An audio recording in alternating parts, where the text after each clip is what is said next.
स्वतंत्रता के बाद भी ये संघर्ष समाप्त नहीं हुआ है। ये भारत में नारे लगते हैं, भारत के टुकड़े टुकड़े करना चाहने वाले कौन है, तो आप देख लीजिए। भारत का विभाजन एक बार संभव हुआ, लेकिन वो अब इस बात को भूलेगा नहीं। इसलिए भारत का और विभाजन संभव कोई करने के लिए प्रयास करेगा तो उसको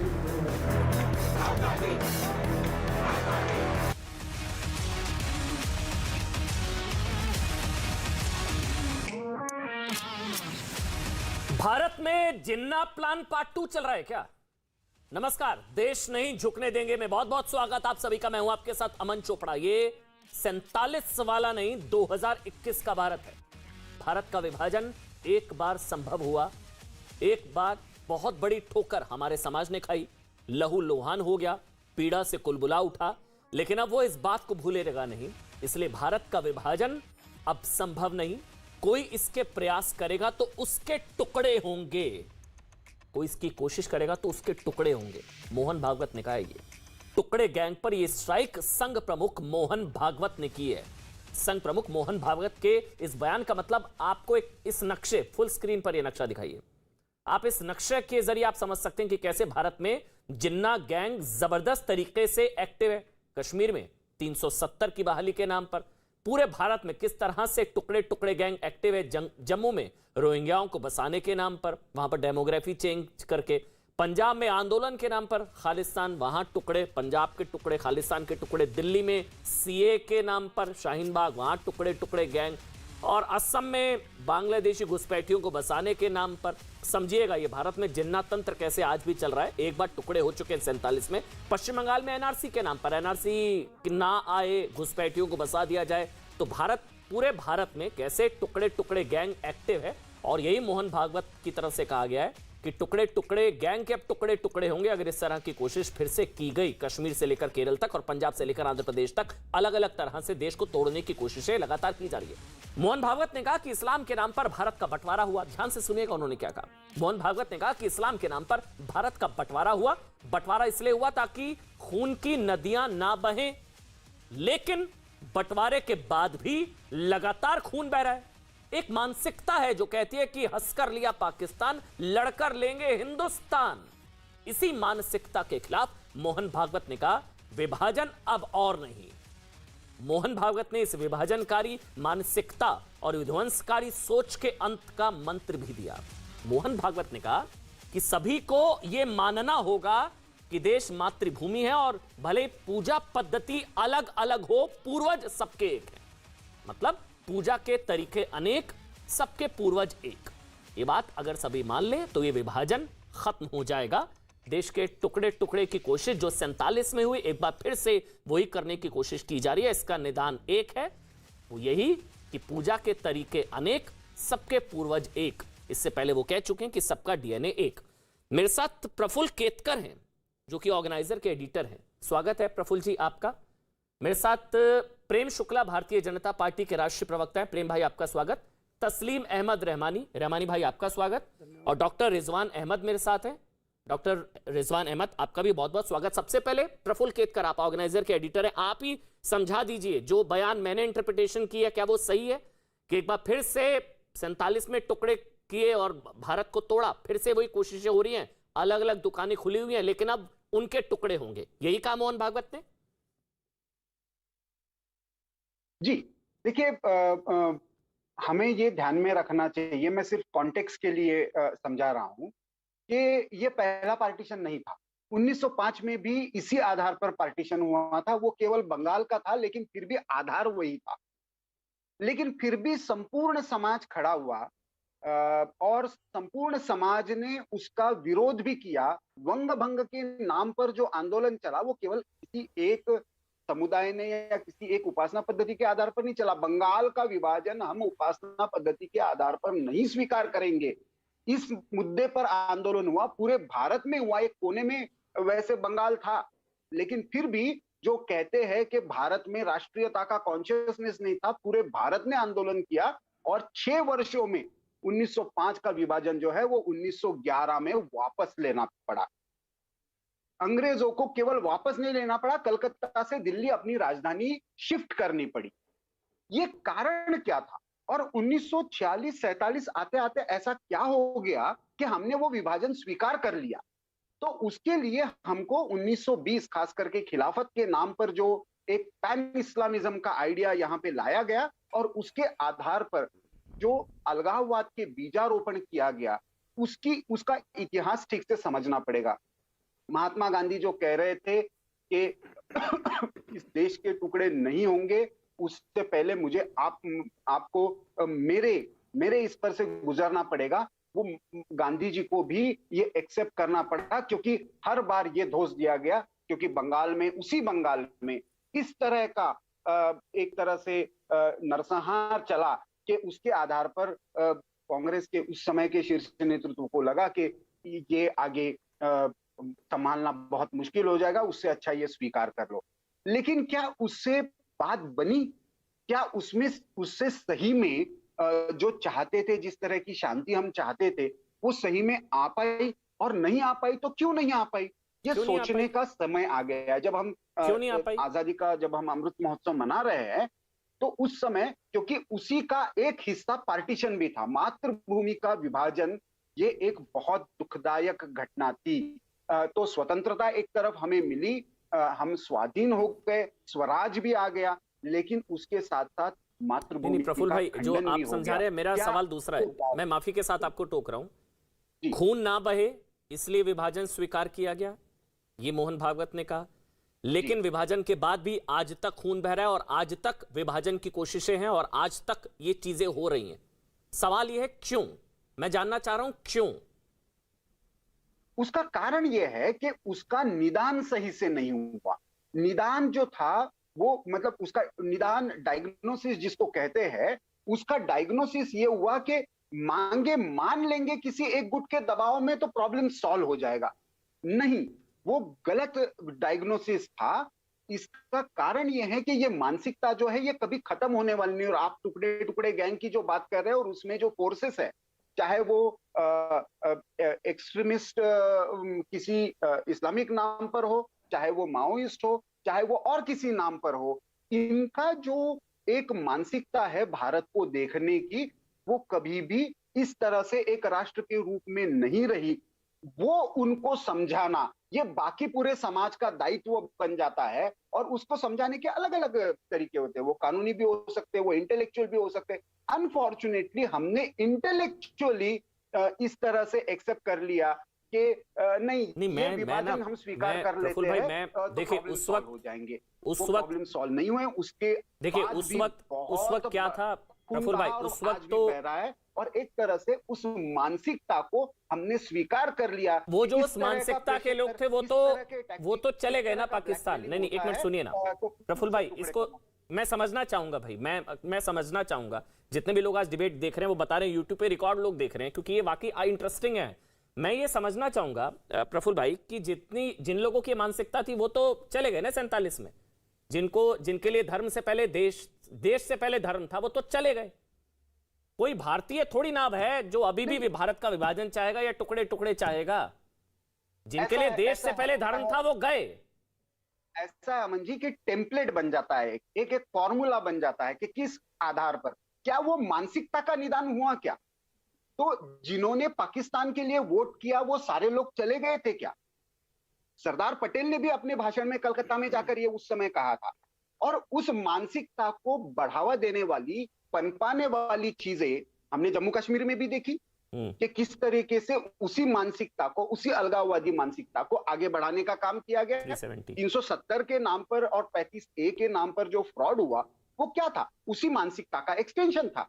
और शेख अब्दुल्ला को तो इसका निदान जो है, मैं निदान की बात करता हूं, खारिज करके जिस तरह से दी गई, वो उस मानसिकता को आगे पनपाना था। चलिए मैं निदान की बात करता हूं। दिक्कत ये है कि हमने एक सॉल्यूशन भी एक्सेप्ट कर लिया जो बहुत ही खराब, खतरनाक और विध्वंसकारी था। उसके साथ साथ हमने उस मानसिकता को भी पूरी तरीके से समाप्त करने का काम नहीं किया। ये दोनों मिलाकर आज हम ये चित्र देख रहे हैं कि ये जो टुकड़े टुकड़े की मानसिकता है, भारत को विभाजन और खंडित अवस्था में देखने की मानसिकता है वो फिर से उभरती चलिए हुई अब दिख रही है। प्रेम शुक्ला एक मिनट बदलाव बताएंगे ये मेरे को, हो- क्योंकि जो इसका निदान क्या है अगर उस तरह की मानसिकता आज भी है, अगर वो विभाजनकारी टुकड़े टुकड़े गैंग जो उस वक्त भी टुकड़े टुकड़े गैंग का सरगना जिन्ना वो तो चला गया, लेकिन यहाँ जूनियर जिन्ना अगर कहीं है, ये टुकड़े टुकड़े गैंग अगर है जो कि आप कह रहे हैं, तो फिर उनका निदान क्या है? जो मोहन भागवत कह रहे हैं कि या तो वो मान ले कि भाई पूजा की पद्धति अलग है, प्रेम शुक्ला, कि पूजा के तरीके अनेक लेकिन पूर्वज सबके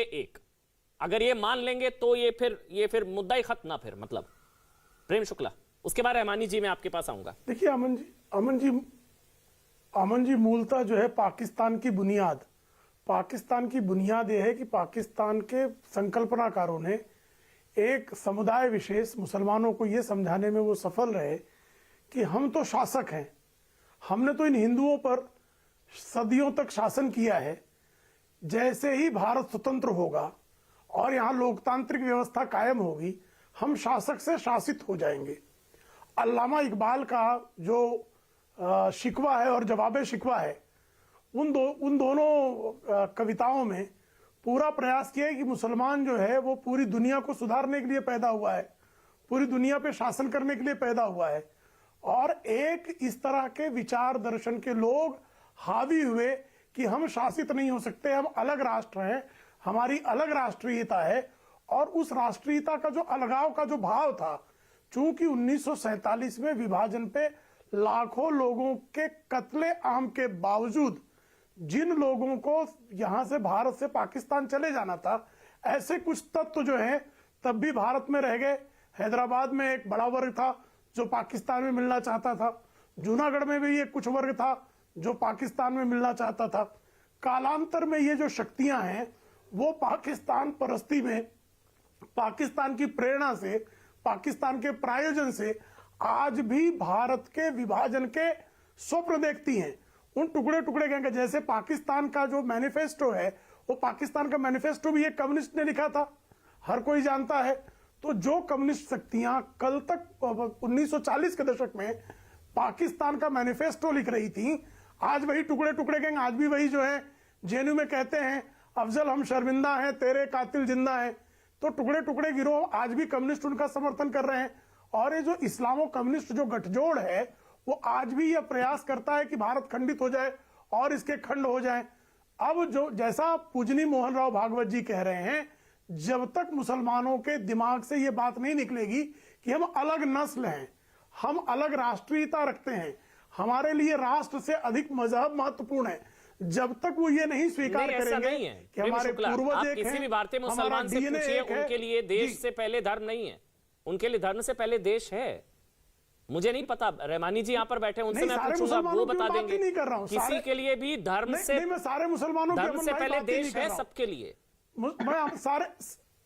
मैं सारे मुसलमानों की बात ही नहीं कर रहा हूं। क्या 1947 में सारे मुसलमान मोहम्मद अली जिन्ना या सोहरावर्दी या लियाकत के साथ थे क्या? नहीं, उन्होंने टू लेकिन नेशन वो थ्योरी को ड्राइविंग लात फोर्स मारी बन ना, गए। राष्ट्रवादी आपको मुसलमानों ध्यान ने होगा लात मारी टू नेशन थ्योरी को, भारत के साथ रहे।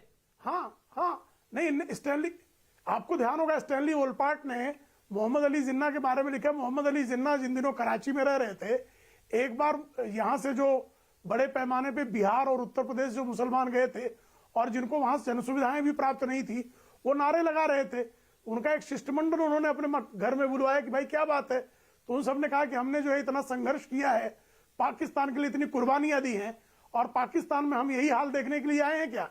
तो मोहम्मद अली जिन्ना ने कहा था कि पाकिस्तान का निर्माण मेरे और मेरे टाइपराइटर के अलावा और किसी को पाकिस्तान के निर्माण का श्रेय नहीं जाता। जो बार बार कहा जाता है हंस के लिए है पाकिस्तान और लड़के लेंगे हिंदुस्तान, तो हंस के लिए क्यों? क्योंकि अंग्रेजों के साथ जो अलगाववादी शक्तियां थी भाई, 1906 का भी जो ठीक है, तस्लीम अहमद रहमानी, चलिए ठीक है, प्रेम शुक्ला, भंग भी किसने आप कह रहे हैं कि कई जूनियर जिन्ना है, जिन्ना चला गया, साथ में गए, ये गद्दार जिन्ना निकल लिया, चला गया, लेकिन कई जूनियर जिन्ना अभी भी यहाँ पर विचार है, आज भी हैं और उस तरह के तुष्टिकरण की तुष्टिकरण लेकिन के माध्यम से उनके खिलाफ जिन्नावादियों को लड़ाई का पालने ठेका का सिर्फ क्रम आज आप भी लोगों जारी ने है। या राइट विंग या बीजेपी वालों ने, हिंदुओं ने थोड़ी ना, वो तो सारे राष्ट्रवादी मुसलमानों की भी वही लड़ाई है जो आपकी है, हमारी है, सबकी है। इस विभाजनकारी गैंग, जिन्ना गैंग, निश्चित टुकड़े तौर पर गैंग, रहमानी जी सारे बिल्कुल भारत सही की कह रहा हूं ना लड़ाई है मैं, वो। रहमानी जी, विभाजन ना हो ये तो आप भी चाहते हैं, एक और विभाजन ना हो, ये तो बहुत अच्छा कोशिश, प्रयास मोहन भागवत का। रहमानी जी, देखिए, मोहन भागवत जी ने जो कल कहा है, मैं उनकी बहुत सारी बातों से सहमत हूँ, और आज से नहीं हूँ, बहुत ज़माने से हूँ। उनसे मैंने कई बार एक बार तो कम से कम उनसे पूछा भी था, लेकिन उन्होंने उस वक्त उसकी व्याख्या नहीं की थी। कल जो उन्होंने कई बातें कही हैं, आपने कुछ बातें कोट की हैं, कुछ नहीं की हैं। उन्होंने कहा कि बहुत ही दुखदाई था विभाजन, कोई शक नहीं है, हम भी मानते हैं, पूरा देश मानता है, और पूरा देश का मतलब पूरा 140 करोड़ भारतीय होते हैं, वो ये मानते हैं कि जो तकसीम हुई मुल्क की, वो इंतहाई बदकिस्मत वाक़या था, जिसने मुल्क को बहुत सारी परेशानियों में धकेला और इतना बड़ा कत्लेआम देखा। वो कहते हैं अखंड भारत होना चाहिए, यकीनन होना चाहिए, हम भी उसके पक्षधर हैं, हम भी चाहते हैं, हिमायत करते हैं। आज आप कल करना चाहते हैं, हम तो चाहते हैं आज ही हो। आपने कहा कि ये उस वक्त तक ये करेक्शन नहीं हो सकता कि जब विभाजन हुआ था उसको अविभाजित दोबारा से किया जाए। ये वो भागवत जी ने कल कहा। हम कहते हैं आप कल क्या करना चाहते हैं, मैं चाहता हूं आज ही हो जाए, कीजिए। हम चाहते हैं अखंड भारत, म्यांमार से लेकर अफगानिस्तान तक चाहते हैं अखंड भारत, वही हमारा असल देश है। हम इन बाउंड्रीज में बिलीव नहीं करते जो ये बनी हुई हैं, हम इनसे बड़ी बाउंड्रीज चाहते हैं। आप चाहते हैं, मोहन भागवत जी को सिर्फ एक समस्या है, एक गलतफहमी उनको है, वो इस्लाम और मुसलमानों को खाली पूजा पद्धति से जोड़ देते हैं। ये खाली पूजा पद्धति नहीं है, हिंदू भी खाली पूजा पद्धति नहीं है, एक विचार है। इस्लाम भी सिर्फ पूजा पद्धति, कोई धर्म सिर्फ पूजा पद्धति नहीं होता, विचार होता है। इस्लाम भी एक विचार है, हिंदू भी एक विचार है। आपको पूजा पद्धतियों को नहीं, विचारों को भी समावेश करने की जरूरत है, और उसके साथ विश्व गुरु अगर हम बनते हैं तो इसमें किसी को क्या एतराज हो सकता है। लेकिन जिस तरीके से आप बात करते हैं, सिर्फ अमल में वो चीजें नहीं आती। अगर आप उसको अमल में भी लाएंगे, हम विभाजन को एक सेकेंड न सिर्फ होना नहीं चाहिए की बात नहीं, मस्ट नॉट बी, आई से and I repeat, must not be. लेकिन जो जियोपॉलिटिकल कंडीशंस हैं, क्या वो हमारी इस ख्वाहिश को सपोर्ट करती है? रहमानी जी, उसमें एक विचार ये भी आता है कि देश को मातृभूमि माना जाए, क्या वो उसे उसमें ये भी माना जाता है कि धर्म से पहले देश को माना जाए, उसमें ये भी माना जाता है कि पूजा के तरीके इन्हें के, लेकिन पूर्वज सबके एक है, ये माना जाए, ये भी आता है, भारत को मातृभूमि माना जाए। ये तो उनका डॉक्ट्रिन है। ये कोई जरूरी नहीं है ना कि मोहन भागवत जी की हर बात को सारा देश एज इट इज मान ले। क्यों माने? मोहन भागवत जी एक विचार रख सकते हैं, उनका एक विचार हो सकता है, वो मान लेंगे तो झगड़ा ही खत्म है ना। फिर ये तो हम निदान की बात कर रहे थे ना, एक विचार उनका है, रहमानी जी, लोग यहाँ विचार, रहमानी जी मान लेंगे तो भाई देखिए, धर्म से पहले देश, ये उनका विचार नहीं है, ये तो सबका विचार है। रहमानी, अगर मैं गलत नहीं हूं, तस्लीम अहमद रहमानी, धर्म से पहले तो आपके लिए भी देश है, जो अभी प्रेम शुक्ला पूछ रहे थे, धर्म से पहले देश है ना। देखिए, ये एक बहुत ही फजूल सी बहस है कि धर्म पहले या देश पहले। नहीं, जिनके लिए धर्म पहले था वो चले गए पाकिस्तान। देश से मोहब्बत बुनियादी चीज है, ये बहस ही गलत है। और ये बहस कैसे जो है सिर्फ चिढ़ाने वाली बहस है, जिसका धर्म पहले होगा तो फिर वो लोग तो पाकिस्तान, उन्होंने इस्लाम के नाम पर पाकिस्तान, धर्म पहले कैसे सर? रहमानी भाई, धर्म पहले कैसे? दूसरे से आगे पीछे जो करता है तो फिर पाकिस्तान जिंदाबाद के नारे लगेंगे, फिर पाकिस्तान के जीतने पर पटाखे फोड़े जाएंगे अगर धर्म पहले होगा। पाकिस्तान फिर तो गलत है। पाकिस्तान का बनना इस मुल्क में अकेले आप उसकी जिम्मेदारी मुसलमानों पे या जिना पे नहीं डाल के रख सकते। उसमें दूसरी शक्तियां, आरएसएस कहा था, क्या उस वक्त आरएसएस मौजूद नहीं था? क्यों कांग्रेस को नहीं रोक दिया आरएसएस ने? क्या हिंदू महासभा मौजूद नहीं था? आरएसएस ने पाकिस्तान थोड़ी ना मांगा, पाकिस्तान तो इस्लाम के नाम पर बना ना, धर्म के नाम पर। रहमानी भाई, ये तो फैक्ट्स हैं, हार्ड फैक्ट्स हैं। और 2047 तो जिन्ना गद्दार था जिसके चक्कर में देश के टुकड़े हो गए, ये तो जिन्ना के चक्कर में हो गए ना। अभी जूनियर जिन्ना है कहीं जो फिर से टुकड़े करना चाह रहे हैं। रहमानी जी, लेकिन धर्म से पहले जिनके लिए, दोनों से पूछिए। नहीं चलिए ठीक है, मैं डॉक्टर रिजवान अहमद से पूछ लेता हूं। डॉक्टर रिजवान अहमद, वो कह रहे हैं ये वाजिब सवाल नहीं है। डॉक्टर रिजवान अहमद, ये वाजिब सवाल नहीं। अगर मैं पूछता हूं कि कोई मेरे से पूछे, कोई प्रेम शुक्ला से पूछे धर्म बड़ा या देश, मैं कहूंगा देश। मगर मैं रहमानी जी से पूछ रहा हूं तो वो कहेंगे नहीं, ये बेकार सवाल है। ऐसा क्यों है? वही तो फर्क है ना। इसीलिए फिर पाकिस्तान की जीतता है तो फिर धर्म के नाम पर जो है, इस्लाम के नाम पर सड़कों पर पटाखे फोड़े जाते हैं। इसलिए जब पत्थरबाजों पर जब वहां पर जब उन पर कार्रवाई होती है, आतंकियों को मारा जाता है, तो फिर आतंकियों के मरने पर मातम बनाती है महबूबा मुफ्ती। आप भागवत जी ने जब रामबाग में 3 आतंकियों को मारा जाता है, रुकिए ना रहमानी जी की बात को गलत साबित करने चलिए ठीक है, आप डॉक्टर रिजवान अहमद आप बोलिए। डॉक्टर रिजवान अहमद आप बोलिए। जी शुक्रिया अमन भाई, देर से आए पर दुरुस्त आए। जय हिंद, वंदे मातरम। सबकी बात मैं सुन रहा था, अज्ञानी हूं, आप लोग सब ज्ञानी बैठे हैं, पर कान पकड़ के माफी मांगता हूं अगर कुछ ज्यादा बोल दूं। लेकिन एक बात कहूंगा कि आप सब में हकीकत का कुछ ना कुछ अभाव है, और आरएसएस के गोलवाकर जी की किताब बंच ऑफ थॉट्स के आधार पर यह बताऊंगा कि मोहन भागवत जी ने भी शायद उस किताब को फिर से रिवाइज नहीं किया। पढ़ा तो होगा उनको उन्होंने 10 बार, लेकिन उनका ये जो बयान है, ये गोलवकर जी ने जो भविष्यवाणी की थी उससे तालमेल नहीं खा रहा है। आरएसएस प्रमुख ने बोला, जो आप लोग की मैंने बात सुनी, कि जिन्हा का जो मेंटालिटी थी, जिन्हा देखिए, भारत का विभाजन जिन्हा ने नहीं करवाया। भारत का विभाजन करवाने की आखिरी कड़ी में जो नेता जुड़े थे उनमें जिन्हा का नाम था। तो जो आप लोग अमन भाई बोल रहे थे जिन्हा की सोच वाले पाकिस्तान चले गए, नहीं गए, क्योंकि विभाजन की पहली डॉक्यूमेंटेड सोच सर सैयद अहमद साहब की थी। वो लखनऊ से 250 किलोमीटर दूर और दिल्ली से 250 किलोमीटर दूर अलीगढ़ में बैठे हैं। पहली 1885 में जो सर सैयद साहब ने पहली बार जो कांग्रेस अध्यक्ष तैयब जी को चिट्ठियां लिखी हैं, वो कहिए मैं आपको प्रोग्राम के बाद भेज दूंगा। उस जमाने में सावरकर साहब शायद 2 साल के थे और हेडगेवर साहब शायद 4 साल के थे 1885 में। तो ये जो मेंटालिटी है भारत के विभाजन की, ये जिन्हा की नहीं है। Please correct yourself. ये मेंटालिटी सर सैयद अहमद साहब की है, ऑन डॉक्यूमेंट्स। जो उनके लेटर ऑफ एडिटर छपते थे, मैं अपनी लाइब्रेरी से निकाल के आपको सब भेज दूंगा। जिन्हा तो बहुत बाद में आए थे साहब। तो सर सैयद साहब की सोच भारत से नहीं गई है, वो अलीगढ़ में है। भारत के सेक्युलरिज्म ने सर सैयद साहब को देश का सबसे बड़ा मुस्लिम इंटेलेक्चुअल और बुद्धिजीवी बना दिया और राष्ट्रीय भक्त बना दिया। यह सबसे बड़ा ब्लंडर हुआ, हिस्टोरिकल मिस्टेक है, इसको ठीक करिए।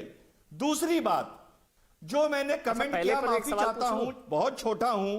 पहले पर एक सवाल पूछ लूं जी। फिर डॉक्टर रिजवान जी, देश के टुकड़े करने वाले सर सैयद अहमद खान के खिलाफ बोलने पर भारत के मुसलमानों को बुरा क्यों लगता है? फिर जी, आपको भी बुरा लगता है?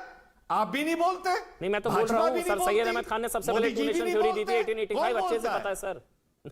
छोड़िए ना, मुझे अच्छे से पता है। डॉक्टर रिजवान अहमद सबसे पहले two nation theory sir Syed sir का खिताब उसको अंग्रेजों ने दिया था। बोल सकते हैं जो मैं बोल रहा हूं। जी, मैं तो बोल रहा हूं टू नेशन थ्योरी देने वाला सबसे पहले सर सैयद अहमद खान 1885। मैं जो पूछ रहा हूं डॉक्टर रिजवान, जो आप बोल रहे हैं, आप भी मुसलमान हैं, तो आपके लिए पहले देश है।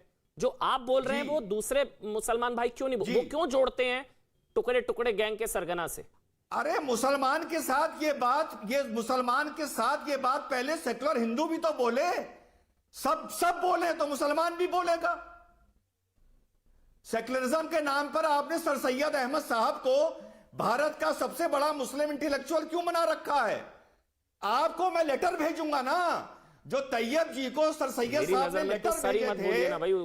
जब सर सैयद से ये अमन भाई, हाँ, जब सर सैयद से यह बताया गया कि हिंदू और मुसलमान में हम लोग मिलती जुलती चीजें ढूंढ रहे हैं, तो सर सैयद ने कहा मिलती जुलती चीजें तो सुअर और आदमी में भी होती हैं।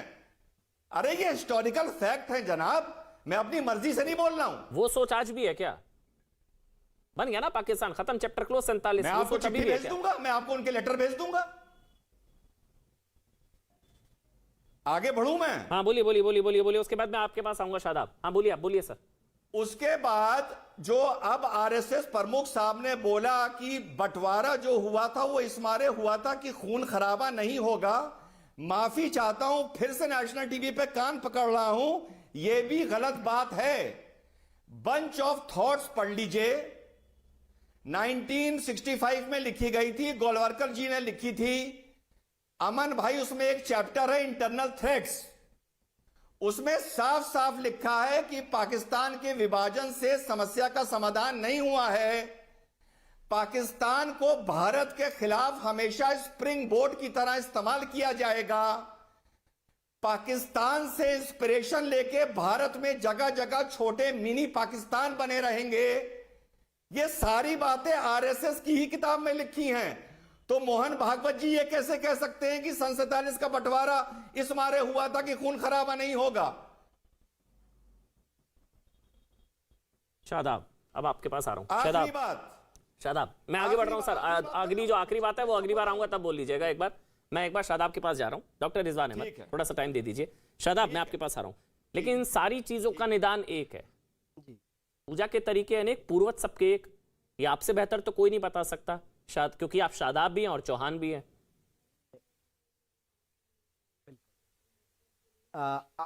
अमन भाई, मैं 2 पॉइंट्स पे अपनी बात बहुत ही इंपॉर्टेंट रखना चाहूंगा। एक तो मोहन भागवत जी ने 2 बातें कही। एक तो बंटवारा बहुत दुखद था और जब तक उसको लौटाया ना जाए वो दर्द नहीं भुलाया जा सकता।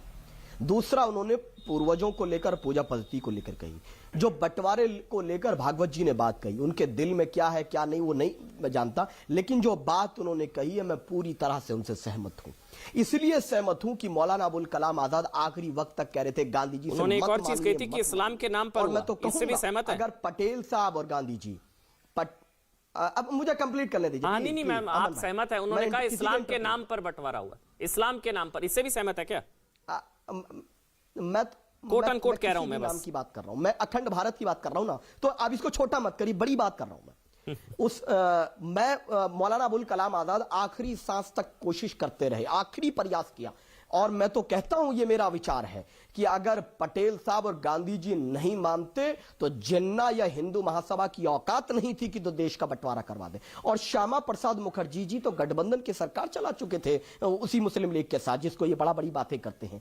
तो बंटवारे के लिए दोनों तरफ की फोर्सेस जिम्मेदार हैं और जिन्होंने किया उन्होंने भारत के साथ आघात किया। और मैं तो कहूंगा भागवत जी से, भागवत जी वो फॉर्मूला बताएं जिस फॉर्मूले के जरिए धर्म के नाम पर कौन सा देश बना? अखंड भारत बना। क्या धर्म के नाम पर भारत बना? मुसलमान तैयार है। और क्या धर्म के नाम पर भारत बना या धर्म के नाम पर पाकिस्तान बना? शादाब, शादाब फैक्ट्स पर बात करते हैं। हमेशा ठुकराएगा। शादाब, अगर हिंदू अलग राष्ट्र चाहते थे तो क्या हिंदुस्तान बनाइए? नहीं, ये तो रुकिए आराम से।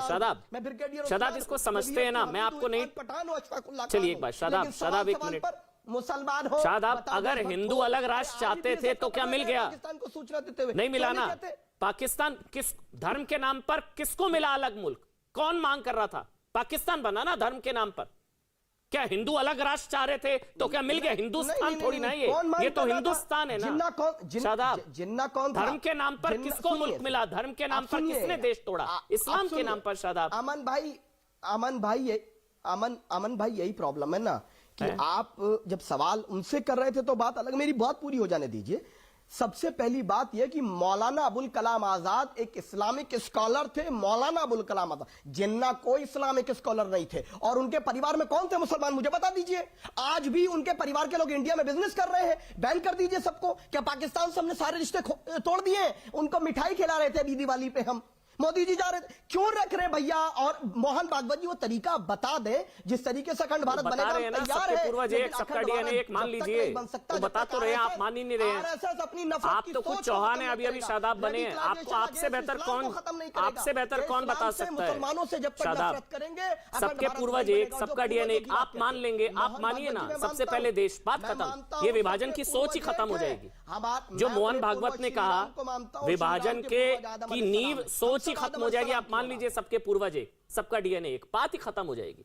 और आपसे बेहतर कौन जानता है ये? मैं चौहान जी, शादाब भी, सरनेम क्यों छोड़ दिया? भाई सुन लीजिए, जब आपने सवाल क्या सुन लिया। हाँ, सबका डीएनए एक है, वो डीएनए आदम अलैहिस्सलाम का है। और मैं कहता हूं मेरे पूर्वज श्री राम के पूर्वज आदम अलैहिस्सलाम, संपूर्ण मानवता आदम अलैहिस्सलाम सब प्रभु राम की औलाद है, सब प्रभु राम की औलाद है। ये देखिए, ये यही सोच है जिसका जिक्र मोहन भागवत कर रहे थे। ये अभी भी है जिंदा, ये अभी भी जिंदा है। सबके सब ये सब प्रभु राम की औलाद है। ये सब प्रभु राम की औलाद है। जिस दिन आरएसएस बंद कर देगा, सबसे प्राचीन ग्रंथ है वेद। सुनिए ना शादाब, ये आप बोल रहे हैं अरे मैं जिन्ना का दादा हिंदू था।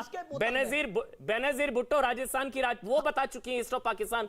जिन्ना का दादा हिंदू, जिन्ना के दादा का बाप हिंदू। पाकिस्तान बनाने वाला फारूक अब्दुल्ला वो कहते हैं वो हिंदू परिवार से। बेटा भी हिंदू। सारे हिंदू, आप हिंदू, आप हिंदू, आपके दादा, आपके परदादा सब हिंदू। जिन्ना धार्मिक नहीं था। अरे मैं वो नहीं कह रहा हूं, धर्म का डीएनए सबका एक है, सबके पूर्वज एक हैं। शादाब, आपके दादा परदादा आप भी हिंदू, कोई किशन लाल कौन होगा? सबके पूर्वज एक है, आदम सब हिंदू। अच्छा, आप अपने दादा का नाम क्या है, परदादा का नाम क्या है? आदम क्या है आपके दादा परदादा का नाम? अरे सबका क्या है? आदम अलैहिस्सलाम का है। आपके दादा परदादा का नाम क्या है? क्या बात कर रहे हैं? अरे जिन्ना का दादा हिंदू, जिन्ना के दादा का बाप हिंदू, बेनजीर भुट्टो हिंदू, सारे हिंदू। चलिए ठीक है शादाब, आप नहीं एक्सेप्ट करना चाह रहे हैं, कोई दिक्कत नहीं है। यही है, यही जड़ है। आप बोलिए पहले प्रफुल्ल केतकर, आप उसके बाद मैं डॉक्टर रिजवान अहमद आपके पास आऊंगा। पहले प्रफुल्ल केतकर, फिर रहमानी जी आपके पास भी आऊंगा। प्रफुल्ल केतकर, पहले प्रफुल्ल केतकर बोलेंगे, उसके बाद एक एक करके, बहुत जरूरी है। प्रफुल्ल भाई। शादाब साहब ने बता दिया कि मूल प्रॉब्लम कहां पे है। ये जो इस्लामिस्ट सुप्रीमसिस्ट एटीट्यूड है ना, आप राम को मानते हो, कृष्ण को मानते हो, शिव को मानते हो, विष्णु को मानते हो, देवी को मानते हो, इनमें से किसी को नहीं मानते हो तो मुझे फर्क नहीं पड़ता। उपासना पद्धति मुझे कोई भी है तो वो मैं निर्गुण निराकार भी मान सकता हूं, सगुण साकार भी मान सकता हूं। जब डीएनए की बात आती है तो नहीं, वहां से रामायण से पहले से इस्लाम था। ये कहां सी मानसिकता, कौन सा इतिहास है भाई ये? और जो सोच है ना कि यहाँ पे हमने 600 साल राज किया, जो हमने सीए के समय भी देखी, वो सोच, ये दो मिलकर प्रॉब्लम है। और यही कारण था कि 96% जहां पे मुस्लिम मेजोरिटी एरियाज, जहां पे रेफरेंडम हुआ था, वहां पे पाकिस्तान के फेवर में वोटिंग भी हुआ था। इस सच्चाई को हम नकारते हैं। मौलाना आजाद ने जब जस्टिफिकेशन दिया था और जिना को भी पत्र लिखे थे, तो क्या पत्र लिखे थे वो भी हम सबको पढ़ने चाहिए। मूल मुद्दा यहां पे ये है कि समान संस्कृति, समान पूर्वज और इसके साथ साथ विभिन्न उपासना पद्धतियों का सम्मान, ये इस संस्कृति की जड़ रही है। दिक्कत ये है कि, और मुझे अच्छा लगा कि रहमानी साहब ने खुद ही बता दिया कि इस्लाम विचार है। खुशी की बात यह है रहमानी साहब कि भारत अकेला ऐसा देश है कि इस्लाम के सारे फिरके यहीं पे पाए जाते हैं। यहाँ पे दरगाह में जाने वाले भी आपको मिलेंगे, यहाँ पे सूफी संतों का पूजन करने वाले भी आपको मिलेंगे। यही एक ऐसा मुल्क है जहां पे सारे फिरके एक साथ रह सकते हैं। कोई इस्लामिक कंट्री में नहीं रह सकता। कोई सुन्नी है तो वो शिया को वहां पे पाकिस्तान में क्या हो रहा है हम देख रहे हैं। तो मेरा ये कहना है कि ये जो समान संस्कृति है, जिसको हम सेलिब्रेटिंग डाइवर्सिटी कहते हैं, ये मानता है इस समान, और ये एक दिन में नहीं हो सकता। रहमानी साहब, ये आप कल की बात करो, आप भी ये जानते हो, परसों तक आप जिस एसडीपीआई के साथ जुड़े हुए थे वो भी ये मानता है कि 600 साल तक आपने राज किया है। इस गलत फहमी से जब तक हम निकल नहीं जाते, चौहान साहब जो है वो भी अपने पूर्वजों को याद करने को तैयार नहीं है। ये याद दिलाने की जरूरत है। आज आपकी उपासना पद्धति बदल गई हो, जड़े मूलतः इस समाज की एक है। भारत 10 सेकंड, भारत में जब ये हो जाएगा तो ये पाकिस्तान, बांग्लादेश। जवाब सुन लीजिए, मैं जवाब दे रहा हूं प्रफुल्लकर साहब। मैं अपनी जड़ों को मान रहा हूं, मैं स्वीकार कर रहा हूं, मैंने कब मना किया? आदम अलैहिस्सलाम, सबका डीएनए आदम अलैहिस्सलाम है। तस्लीम अहमद रहमानी, अब आप बोलिए, उसके बाद प्रेम शुक्ला मैं आपके पास आऊंगा। शादाब, मैं आपको मौका दूंगा, आपको टाइम दूंगा एक एक करके, क्योंकि डॉक्टर रिजवान अहमद के पास भी जाना है। तस्लीम अहमद रहमानी, पहले आप। वो कह रहे हैं मूल प्रॉब्लम यही है जो शादाब के साथ है। पहली चीज तो मैं ये अर्ज कर दूं कि मैंने सर सैयद को भी पढ़ा है, बदरुद्दीन तैयब जी को लिखे गए उनके सारे खतूत पढ़े हैं। 1889 के बाद से पूरी उनकी लाइफ मेरे सामने है। इकबाल को भी पढ़ा है, सिर्फ पोएट्री को नहीं पढ़ा है, उनके फ़लसफ़ा इलाहियात को भी पढ़ा है, उनके लेक्चर सीरीज़ को भी पढ़ा है, और फिर जिना को भी पढ़ा है, उसके 14 निकाती फार्मूले को भी पढ़ा है। लेकिन क्या हम उन सबको डिस्कस करते हुए राजा राम मोहन राय को दोबारा से पढ़ने की कोशिश करेंगे? क्या हम स्वामी विवेकानंद जी को दोबारा से पढ़ने की कोशिश करेंगे, इसी तरह उनको डिस्कस करेंगे? क्या हम चंद्रनाथ बासु की किताब हिंदुत्व प्रकृति का इतिहास को फिर से पढ़ने की कोशिश करेंगे? क्या बकिंघम चंद्र चट्टोपाध्याय की किताब आनंद मठ पर बहस कर सकते हैं हम आज के ज़माने में? क्या वो मुनासिब होगा? क्या वो ज़रूरी है? क्या उसका कोई फ़ायदा होगा तो कीजिए। फिर चंद्रनाथ बासु की किताब पर भी आप बहस कीजिए और आनंद मठ पर भी बहस कीजिए। मुझे अफसोस है कि आनंद मठ ने जो कुछ लिखा है, भारत आज उसी डायरेक्शन में जा रहा है। क्या वो ह्यूमन है? क्या वो कत्ले आम की जो दावत आनंद मठ देता है, हम उसी डायरेक्शन में क्या आपको जाना चाहिए? क्या वो इंसानियत होगी? कि अजीब और गरीब सवाल, जब खुद भागवत जी कह रहे हैं कि हमें 2021 में जीना चाहिए, फिर वो 1800 और 1900 की डिबेट में भारत को क्यों झोंकना चाहते हैं? विश्व गुरु बनने के लिए हमको आगे देखना होगा, पीछे नहीं देखना होगा। और जितना आप पीछे देखना चाहते हैं उतना ज्यादा आप भारत को कंफ्यूज कर रहे हैं, भारत के लोगों को कंफ्यूज कर रहे हैं। हमको प्लान करना है आगे, जो 5 ट्रिलियन की इकोनॉमी की हम बात कर रहे हैं, हमको तो उस पर फोकस करना है। हमको तो ये सबका साथ सबका विश्वास की बात में फोकस करना है। और फिर जो कोई भी गैर कानूनी तौर पर उस विश्वास को तोड़ रहा हो, उनसे लड़ना है, उनको हटाना है सामने से। और इसलिए मैंने कहा कि जो हमारी अभी रूलिंग पार्टी की जो फॉरेन पॉलिसी है, उसमें एक फुल फ्लैज पार्टी का पॉलिटिकल फॉरेन मिनिस्टर तक अवेलेबल नहीं है। हमारे नॉर्थ ईस्ट से लेकर नॉर्थ वेस्ट तक के बॉर्डर असुरक्षित है। हमारे पहले देश को मानना पड़ेगा ना, उसके लिए तो मानना पड़ेगा कि सबके पूर्वज एक, फिर तो हम सब एक हैं। अभी ये डिवाइड इसीलिए तो है, उसी का तो फायदा उठाता है ना पाकिस्तान, वो डिवाइड है ना। देखिए अभी शादाब आप भी कह रहे हैं कि नहीं धर्म से पहले देश, ये सवाल ही बेकार है, सबके पूर्वज एक, ये सवाल ही बेकार है। तो फिर ये डिवाइड ही तो है, डिवाइड ही नहीं खत्म हुआ। डिवाइड तो 47 में खत्म हो गया था, ऐसा लग रहा था, लेकिन वो कह रहे हैं डिवाइड अभी भी है, ये डिवीजन अभी भी है, ये विभाजन अभी भी है। आपको दिखाई दे रहा है, भारत में कुछ डिवाइडेड नहीं है। डिवीजन आपको दिख रहा है, इसलिए कि आप एक पर्टिकुलर चश्मे से देख रहे हैं। ठीक, डॉक्टर रिजवान अहमद, कोई डिवीजन चश्मा उतारिए डॉक्टर रिजवान अहमद, चश्मा उतारिए तब आपको दिखेगा। डॉक्टर रिजवान अहमद, मुझे ब्रेक पर जाना, उससे पहले आप बोलिए।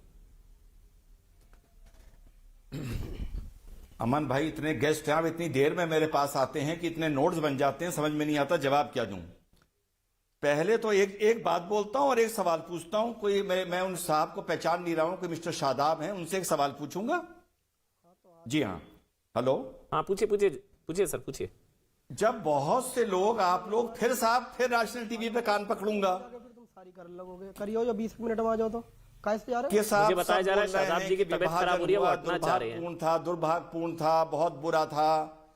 देखिए शायद आप एक बार दिखा दीजिए शादाब जी को। पॉलिटिकली करेक्ट होना चाहते हैं, शादाब जी की शायद तबीयत खराब हो रही है, वो जाना चाह रहे हैं। शादाब जी आप जाना चाह रहे हैं शो से? एक मिनट डॉक्टर रिजवान अहमद, उनकी तबीयत खराब हो रही है।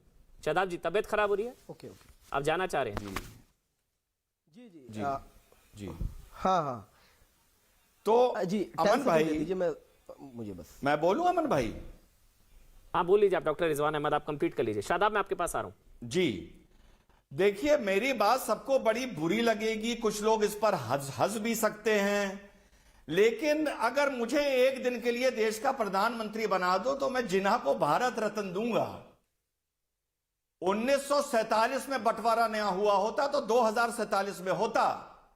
एक छोटा सा ब्रेक ले रहा हूं, ब्रेक के बाद आपसे शुरू करूंगा। माफी के साथ डॉक्टर रिजवान अहमद, ब्रेक पर जाना बहुत जरूरी है। छोटा सा ब्रेक के बाद आप इससे शुरू करूंगा। छोटा सा ब्रेक ले रहा हूं।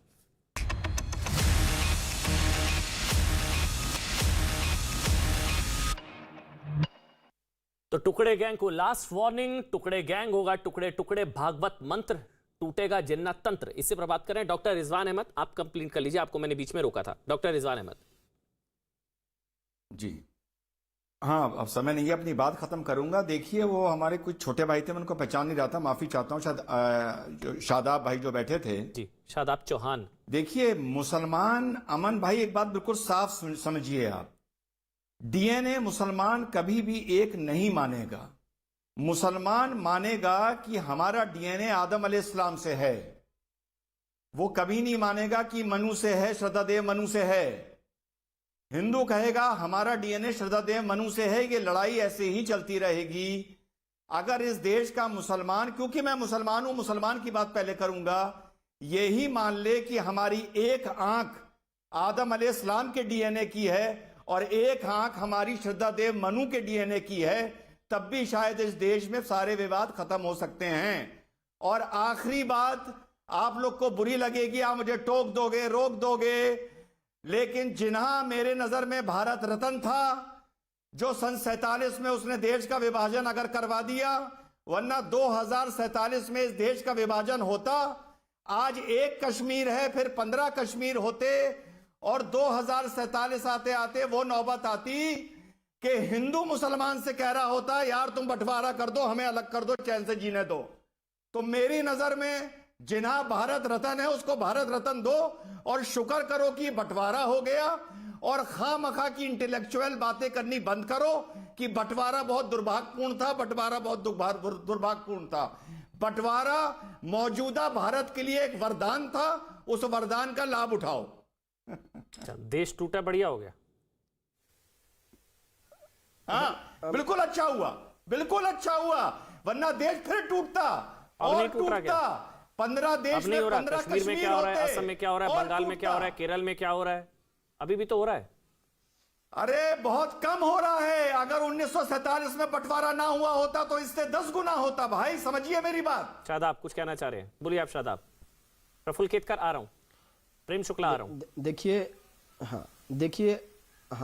अमन भाई, ये जो बातें कही जा रही हैं कि मुसलमान ऐसा और बंटवारा ना होता, जिन्ना को क्यों हीरो बना रहे हैं? हम भारत रत्न दे रहे हैं, हम मोदी जी को खत और लिख दीजिए।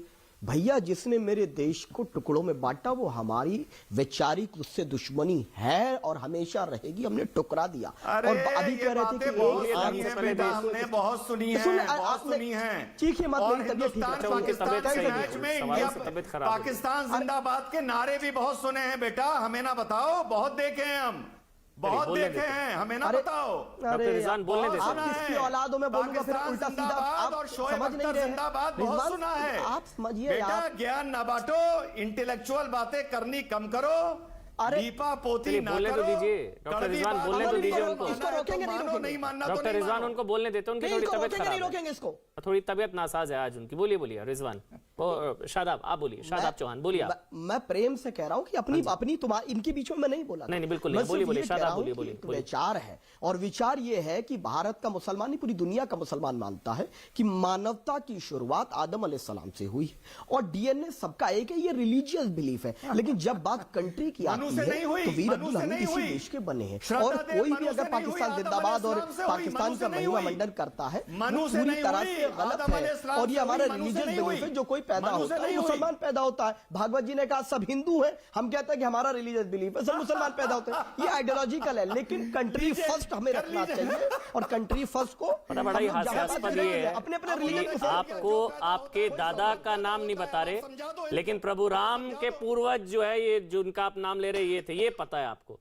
लेकिन आप दादा परदादा का नाम नहीं बता रहे, लेकिन प्रभु राम के दादा या प्रभु राम के पूर्वज कौन थे वो पता है आपको। नहीं कितना हास्यास्पद है ये। मैं अपने अपनी 2 पीढ़ियों 4 पीढ़ियों के नाम नहीं बताएंगे, लेकिन प्रभु राम के पूर्वज ये थे, ये आपको बता दूंगा। मैं 10 नाम बता दूंगा। नहीं, मैं वही- लेकिन 250 साल पहले लगभग हमारे 250 पूर्वजों साल ने स्वेच्छा से घर वापसी की। वो उनका अपना डिसीजन था और क्षत्रिय डरकर फैसला नहीं लेता, वो स्वेच्छा से लिया गया अब आप फैसला क्यों था। चौहान जी और शादाब बन हमें गए, गर्व फिर है डर कि के हम बने क्या? क्षत्रियों ने इस्लाम को आप कबूल क्यों कर लिया। आप भी तो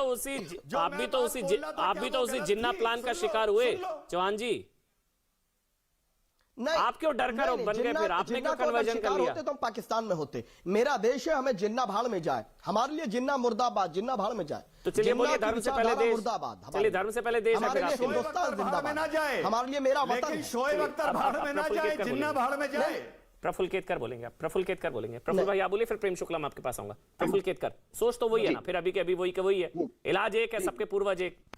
जी अमन जी, जी। देखिए प्रॉब्लम हम ये एक पूर्वज समान इतिहास समान संस्कृति ये कहना क्यों जरूरी है?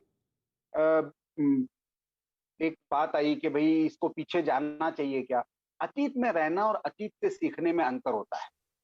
अतीत से यदि हम नहीं सीखेंगे तो फिर से वही गलतियां दोहराएंगे। आक्रांताओं को आक्रांता नहीं कहेंगे तो प्रॉब्लम होगा। बाबर से लेकर औरंगजेब तक ये अभी कुछ भी कहे राजपूत ये नहीं हुआ, राजपूतों के साथ क्या हुआ और कितने जवार हुए शायद इनको इतिहास पता नहीं है, और उसको ये यदि घर वापसी कहते हैं तो इन जैसे मुसलमानों को इतिहास पढ़ाना पड़ेगा। इसका अर्थ ये होता है समान इतिहास समान संस्कृति समान पूर्वज इसलिए बताना बार बार जरूरी है। जब ये भारत में कंसेंसस बन जाएगा तो ये पाकिस्तान और बांग्लादेश में बैठे हुए मुसलमानों को समझाना मुश्किल नहीं है। समस्या ये होती है कि जब उस सोच को लेकर यहाँ पे फिर से सुप्रीमसिस्ट विचारधारा को आक्रांताओं के व्हाइट वॉशिंग का महिमा मंडन करने का जब प्रयास होता है, और 600 साल तक हमने राज किया, ब्रिटिश जाते हुए हमको फिर से सौंप कर जाने चाहिए थे इसलिए पाकिस्तान, ये जो पर्सनल डिस्कशन में भी बहुत सारे मुस्लिम इंटेलेक्चुअल्स के साथ बात करते हुए मैंने ये सुना है। और मुझे लगता है कि जब तक, और ये रिजवान साहब मैं आपके बातों की कदर करता हूं, आप जिस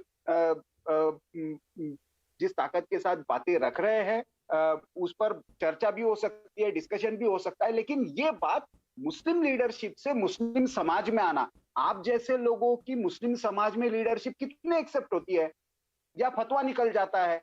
तो मुझे लगता है ये भी वातावरण बदलने की जरूरत है, जो ये बात रखने की हिम्मत रखता है, उस सच्चाई को एक्सेप्ट करने की, इतिहास के सच्चाई को एक्सेप्ट करने से, उसके सीख कर समाज में बदलाव लाने की बात करता है, उसके साथ समाज नहीं, खड़ा होता हुआ भी आपने दिखे। आक्रांताओं मुझे का लगता जिक्र है किया।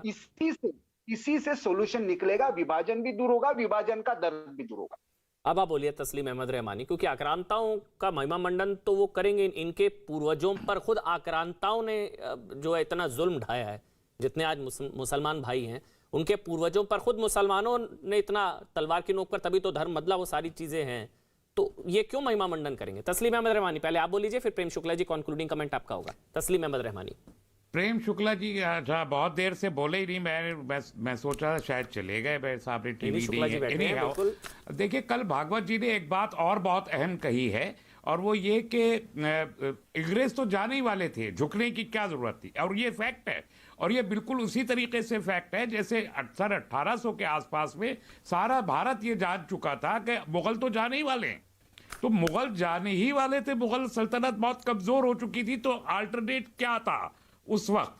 ये एक बड़ा सवाल है जिसपे कभी भी गौर नहीं किया गया कि उस वक्त अगर मुगल जा रहे होते और 1857 में चले ही गए वो, और वो जो 50 साल का गैप है उसमें क्या होता रहा, इसमें कोई बहस नहीं हुई है। उस पे बहस करके देखिए, जिन किताबों का मैं जिक्र कर रहा हूं, आप उनमें से कोई आप किसी पर भी उस पे बहस नहीं करना चाहते। प्रेम शुक्ला आप बोलेंगे, बहुत देर से वो बोलने का मौका नहीं मिला। प्रेम शुक्ला आप बोलिए, इलाज क्या है भाई, इलाज क्या है? सबका इलाज एक, सबके पूर्वज एक। संकट जो है वो काल्पनिक इतिहास से है। देखिए अमन जी, संकट जो है काल्पनिक इतिहास से है। जिन लोगों की ये समझ में आता है, देखिए विज्ञान, इस्लाम तो 7वीं सदी के पहले इस्लाम का कोई वैज्ञानिक इतिहास नहीं है। इस्लाम का कोई वैज्ञानिक इतिहास 7वीं सदी के पहले कोई सिद्ध नहीं कर सकता है।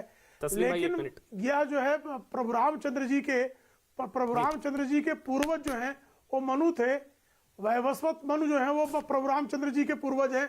इसका वैज्ञानिक प्रमाण दिया जा सकता है, उनकी वंशावली सबके सामने है। मुझे वाइंड अप करना होगा। अगला शो सौबात के एक बाद किशोर राजवानी के साथ।